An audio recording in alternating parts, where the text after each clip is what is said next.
Israel ও Lebanon যুদ্ধবিরতি কার্যকর করতে সম্মত হয়েছে। ওয়াশিংটনে মার্কিন যুক্তরাষ্ট্রের মধ্যস্থতা আলোচনার পর গতকাল ৩ জুন দেশ দুটি এই সমঝোতায় পৌঁছায়। বৃহস্পতিবার ৪ জুন বার্তা সংস্থা এএফপির খবরে এই তথ্য জানা গেছে। এক যৌথ বিবৃতিতে জানানো হয়েছে, এই সমঝোতা বাস্তবায়নে ইরান সমর্থিত হিজবুল্লাহকে অবশ্যই হামলা সম্পূর্ণভাবে বন্ধ করতে হবে। দেশ দুটির মধ্যে কোনো আনুষ্ঠানিক কূটনৈতিক সম্পর্ক না থাকলেও তারা নির্দিষ্ট কিছু পাইলট জোন বা পরীক্ষামূলক অঞ্চল তৈরির বিষয়ে একমত হয়েছে। এসব এলাকায় লেবাননের সশস্ত্র বাহিনী একক নিয়ন্ত্রণ প্রতিষ্ঠা করবে এবং হিজবুল্লাহর মতো কোনো গোষ্ঠীর উপস্থিতি সেখানে থাকবে না।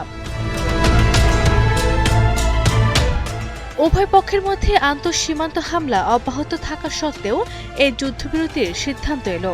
যদিও বুধবার দিনের শুরুতে হিজবুল্লাহ ইসরায়েলি সেনাদের লক্ষ্য করে হামলা চালিয়েছে বলে দাবি করে।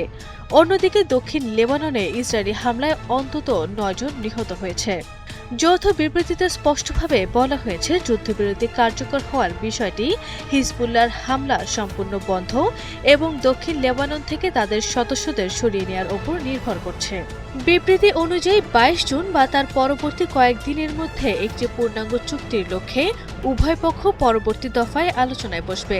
গত ২ মার্চ ইরানের সমর্থনে ইসরায়েলি হিজবুল্লাহ নতুন করে হামলা শুরুর পর এটি ছিল দুদেশের কূটনৈতিকদের মধ্যে চতুর্থ দফায় সরাসরি বৈঠক। আরবি ইসলাম হিমু, এনটিভি অনলাইন।